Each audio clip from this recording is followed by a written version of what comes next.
इतिहास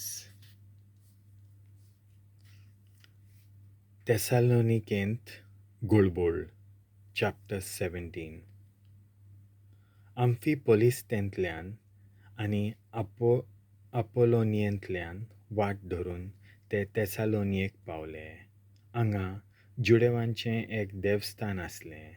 आपले सदांचे संवये प्रमाणे पावलू तांचे जमातीक गेलो आनी 3 सोनवार पर्यंत ताणें तांचे लागीं पवित्र पुस्तक धरून भासाभास केली आनी क्रिस्तान सोंसूंक जाय आसलें आनी तो मेल्ल्यांतलो पुनर्जिवंत जावंक जाय आसलो म्हूण तांकां समजणी दिवन दाखयलें.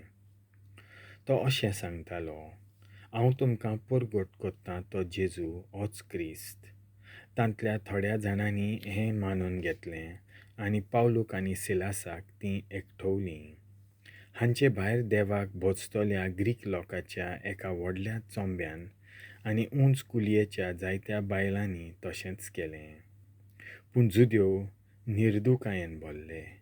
रस्त्या वेल्या कांय नश्ट्या मनशांक तांणी एकठांय केले आनी एक चुंबो तयार करून आख्ख्या नगरांत उचांबळाय शिंपडायली.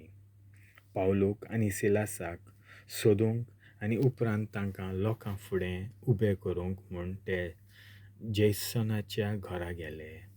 पूण ते तांकां थंय मेळूंक नात देखून जेसनाक आनी थोड्या आमच्या भावांक नगराच्या मनसुबेदारांशी हाडले आनी अशी बोबाट मारली. हे मनीस आख्खो संवसार उचांबळायतात आनी आतां हांगासर पावल्यात. तांकां जेसनान आपणांगेर भिराड दिलां आनी जेजू म्हणलोलो आनीक एकलो राजा आसा म्हणून सोमराजाचे सगळे कायदे ते मोडटात. हीं उतरां आयकून लोक आनी नगराचे मनसुबेदार चाळवले. पूण जेसनाची आनी हेरांची जामीनकी घेतल्या उपरांत तांणी तांकां सोडले. पावलू आनी सिलास बेरेयांत. काळोख जातोच भावा भयणींनी पावलूक आनी सिलासाक रोखडेच बेरेयाक धाडले. थंय पावतोच ते जुडेवांच्या देवस्थानांत गेले. ह्या गांवचो जुदेव लोक तेसालोनिकेच्या जुडेवां परस अदीक उक्त्या मोनाचो आसलो. तांणी संदेश व्हडे उत्सुकतायेन आयकलो आनी तो खरो जाल्यार पळोवंक तीं दर दिसा पवित्र पुस्तक बारकायेन तपासतालीं.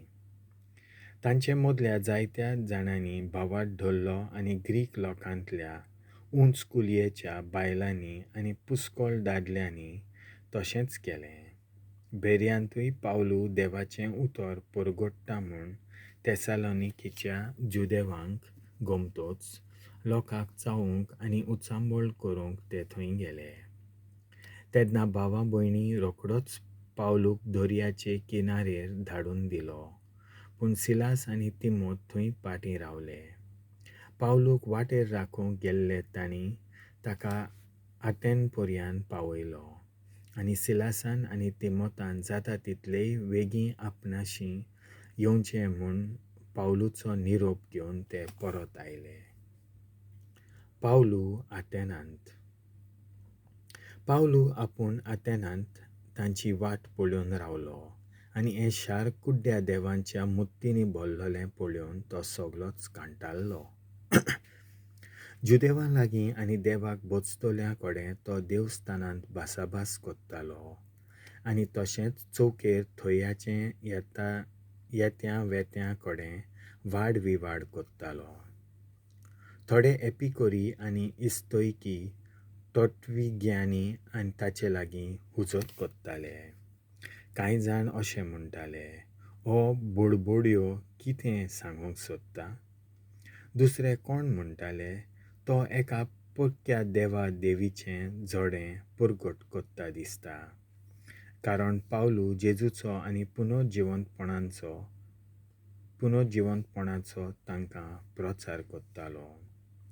तांणी पावलूक धरून आरियोपागाचे महासोबे फुडें व्हेलो आनी ताचे लागीं विचारलें, तूं नवे शिकवणेचो प्रचार कोत्ताय, ती कसली ती आमकां सांगशी.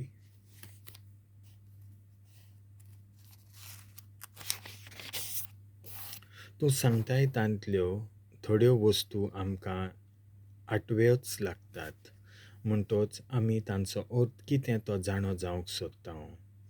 सगळीं आतेनकारां आनी शारांत वस्तेक रावपी भायलो लोक नव्या नव्या कळपणाची खबर सांगून वो आयकून आपलो वेळ सादतालो.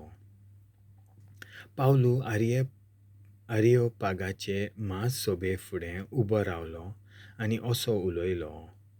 आतेनकारांनो, सगळेच वाटेन तुमी एकदम धर्म पाळपी मनशां मदें म्हूण हांव पळयतां. तर तुमच्या शारांत भोंवतना आमी तुमच्यो धार्मीक यादगिरी एकानेक पळयतना अनवळखी देवाक बरयल्लो नामलेख आसलेली एक वेदी हांवें देखली.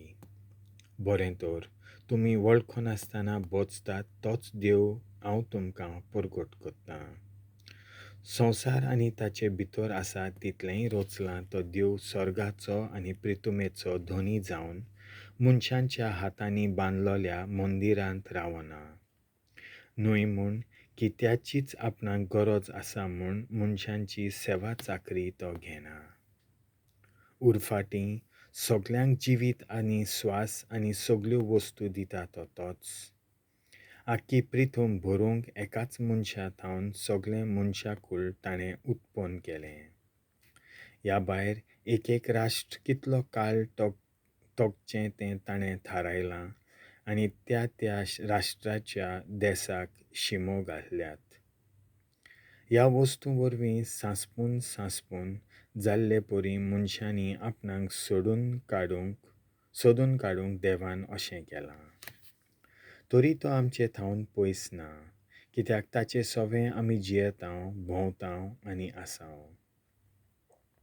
अशेंच तुमचे मदल्या कांय कवियांनी सांगून दवरलां.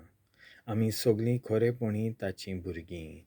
आमी देवाचीं भुरगीं म्हणटच देव मनशांचे कळेन आनी हिकमतीन केल्ले भांगराचे, रुप्याचे आनी फातराचे मुर्ती सारको म्हूण आमी समजूंक फावना.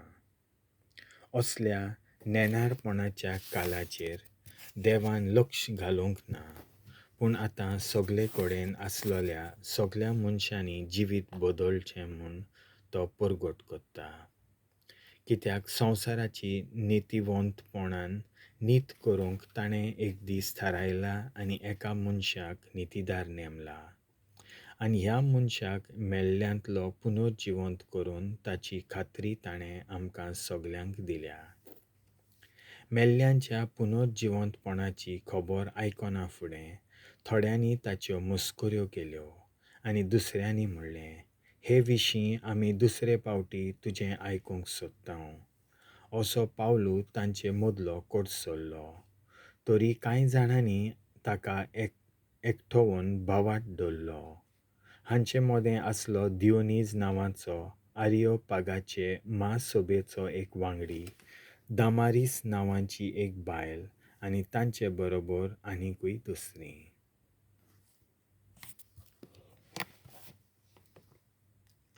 देवाचें उतर हें.